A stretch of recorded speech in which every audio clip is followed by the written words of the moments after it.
Hello, welcome to the AARP New Jersey Fraud Facebook Live. I am Christine Braccino, an AARP New Jersey volunteer, and I will be your moderator. Today, we are joined by Karin Price Mueller, who is a columnist at Star Ledger and NJ.com. Karin covers consumer affairs, including trending scams, and she is also the founder of njmoneyhelp.com, a personal finance website that offers objective advice on everything money. We hope this to be an interactive discussion today. So if you have a question on fraud and scams, please type it into the comments section and we will do our best to get to it live. Thank you, Karin, for joining us for another Facebook Live together. I'm happy to be here. To our audience, have you received a package you didn't order? It could be a scam. In 2022, imposter business scams were one of the top scams reported to the AARP Fraud Watch Network helpline. Karin, recently you wrote about another twist on the imposter scam called brushing scams. Can you tell us what a brushing scam is?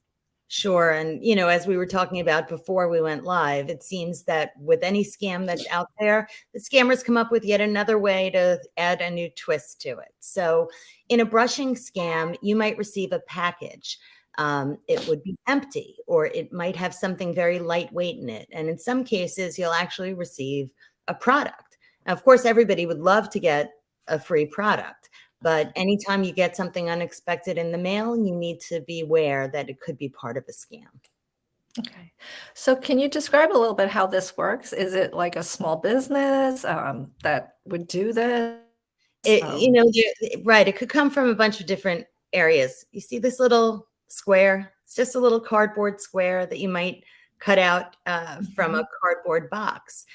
Around Christmas time, a lot of people in New Jersey started receiving these squares and just in an envelope coming from a place in Nebraska.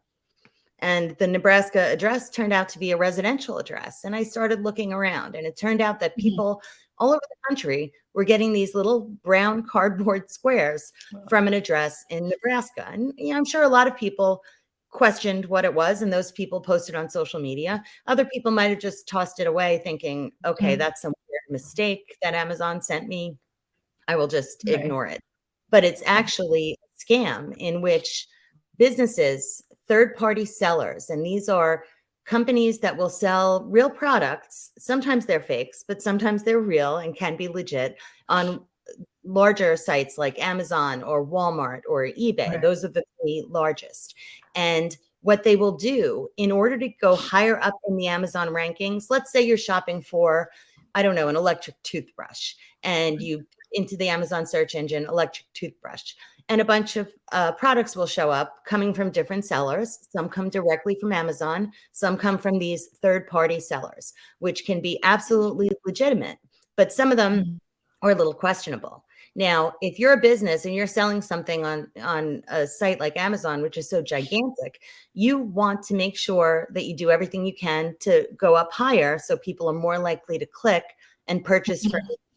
What gets these sellers higher? Having a lot of really positive reviews. How do they get positive reviews? That's where this part of the scam comes in. Okay. So the purpose of to this, send you that little cardboard box thing is that way that person have received it, and they then be able to, the seller can say, okay, this person received it, can create a fake review because. Right. So this sort of goes in two steps. The first step is that the Amazons of the world will look at how their sellers are doing. Right. Do they show a lot of successful package deliveries? Now, let's say somebody is legit or, even a faker, doesn't do a lot of business. So they're not showing that they had a lot of successful deliveries. By sending an empty envelope or this little square, suddenly they can show Amazon, look at all these successful package deliveries, even though they're not really sending you anything. So that's one way that they will try to get themselves higher in the rankings. But the scam part, and where everybody needs to watch out, is when it comes to fake reviews. So we Mhm. all know that when you read a review on any kind of a site for a product, you have to read it with a grain of salt because a lot of them are fakes. And there have been Mhm. studies showing, 40, 50, 60% of reviews on some of these large sites are not actually real. They're fake ones that the Mhm. seller, sometimes they'll pay people to put fake reviews because the more positive reviews they have, the better for their Right. rankings.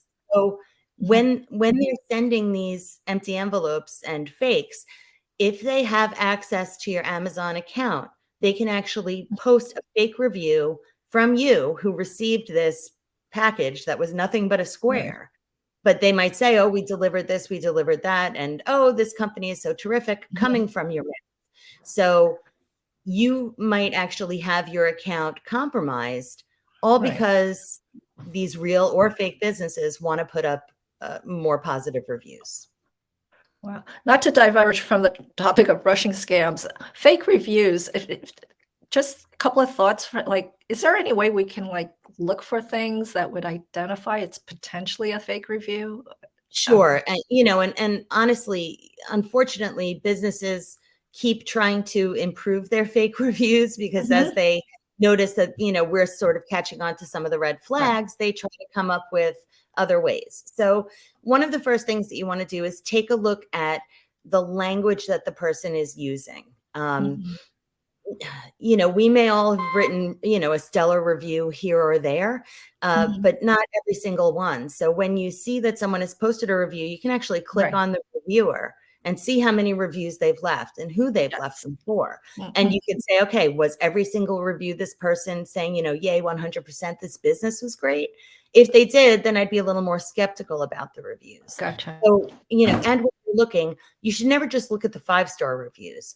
And also don't necessarily look at the 1-star reviews because that could be sort of Mhm. a fluke and, a negative thing that happened to somebody. So really the ones that are, 2, 3, 4 stars somewhere in the middle, Right. that might give you a better indication. But just, read everything with a grain of salt. Mhm. No, that's good advice on that. So back to the brushing scam. So for our audience, if you receive a package, which could be in many different forms, um, it may indicate that your account has been compromised, probably compromised. Fake reviews may be written because the seller now somehow got your personal info, address, login, password, whatever. Right, so Um, you can actually go and see if your account has posted any reviews. So if you've okay, received any of these, first thing you should do is change the password on your account. right. And we go through this all the time. A lot of people, and I've been guilty of it in the past, you might use the same password for multiple Mhm, accounts. Don't do it. mhm, Create something new. So change your right, password immediately. Next thing I would do is go into the your account area, right. and that's going to be different depending on which website you're on.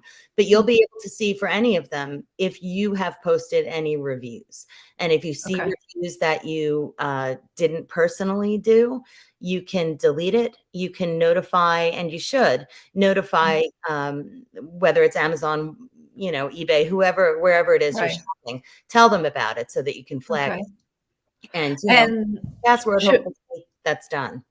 okay. Are the stores you mentioned Amazon, Walmart, eBay, are they doing anything about this knowing that this scam is out there? They are, and they say that they are, but what's really hard for us as consumers is to monitor Mhm, how well they're doing it. right, They use a lot of third-party sellers, right. and many of them are fantastic, right? Mhm, So how do we as a consumer know what we should use? I'm not going to say you should never go with a third-party seller. You should right. look at the reviews, you should do all that research. But when you're purchasing a product, you Mhm, can see where it's coming from. Is it being sold or, sold, packed, shipped directly from Amazon? Is it coming to the manufacturer of the company? And mhm, if that's the manufacturer of the product, those are pretty good ways to feel comfortable so right. you know where you're buying it. But if it's a company that you've never heard of, Joe's Mhm, Shoes, Mary's Cookware, it doesn't mean that they're not legit, but right, it's not coming from, just double and triple check and see, right. because unfortunately some of the sellers are from overseas, some of them never send products, and Mhm, some of them don't send what you think you're buying. And then if something is mailed to you from overseas, they may have a return policy, but it might even cost you more to ship it back Yep. than you're losing in, having an unneeded product. So just be careful who you're actually buying from. Yeah, the lowest price is always very appealing, but also know who you're buying from as well Absolutely. when you go to those websites. Yep. Absolutely. Is there a financial impact to the victim of a brushing scam? So, yeah, I'm sorry to interrupt you. It really depends. Okay. If somebody takes over your account, they Mhm. could do more than just leave bad reviews. I mean, in theory, they could order stuff and have it shipped to themselves. And unfortunately, while you might have the address where that was delivered to, the authorities aren't necessarily going to go to town to really follow it up in order for you to get your money back. Although you can always dispute things with your credit card. So like anything else, pay very close attention to the charges on your cards. Make sure it's stuff that you ordered. If you do think that your account has been compromised, especially if you use the same password for your other accounts, it's time to take another look at your credit report. Make sure that there's nothing funny there. Consider putting a credit freeze on your reports. And when you do this, and you can do it for free, you basically tell the credit bureaus if anybody applies for any credit, whether it's a mortgage, a credit card, a car loan, anything in my name, in my account, don't give them any information, but don't allow it. It won't happen. And nobody's going to give a loan if they can't check your credit report. But then if you decide that, okay, I'm going to refinance my mortgage or I'm going to apply for a new credit card, you can temporarily take that freeze off so the lender can check you out, and then you put the freeze back on. But that's just one way to lock everything down. Wow. Great information, Karin.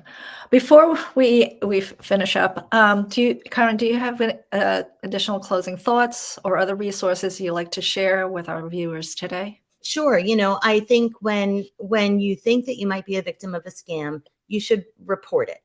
Okay. We've got AARP Fraud Watch. Love for you to talk more about what people can do there, but also consider reporting it to the Federal Trade Commission. You can do that online. It's relatively simple. You can also complain to the New Jersey Division of Consumer Affairs, also pretty simple. And always, especially on these kinds of brushing scams, or if you think your account has been compromised, contact Amazon, Walmart, eBay, whoever you might be shopping with, so that they can flag it in, sometimes it's a mystery how they do, but they flag it somehow, they say. Yes. Oh, one last question, Karin. That whatever you might be receiving in the mail, if it's not empty, what do you do with that item? Very important, right? Let's say somebody sent you, I don't know, pick anything, a book or something that you didn't order. According to the Federal Trade Commission, you don't have to return it. So the stuff that was sent to you as part of what might be a brushing scam, you can keep it or donate it or give it to somebody who might need it. You don't have to send it back. Okay. Thank you again, Karin. This was a very interesting topic. I learned quite a few things today. My pleasure. For our viewers, if you're concerned you've been scammed, you can reach a trained volunteer at the AARP Fraud Watch Network helpline at 877-908-3360. Again, that's 877-908-3360. If you'd like more information and resources on fraud and scams from AARP New Jersey, please visit our website, aarp.org/NJ-FIGHTS-FRAUD. Again, that's aarp.org/NJ-FIGHTS-FRAUD. If you're interested in learning more about free fun events, special offers, and the latest news from AARP, text the word YES to the number 2 email to 50757 to receive a one-time text message from AARP with a link to sign up for emails and learn about what AARP has to offer. Message and data rates may apply. We hope you learned something new today about how you can stay safe from fraud and scams, and hope you tune in to our next Facebook Live. Thank you and have a great weekend.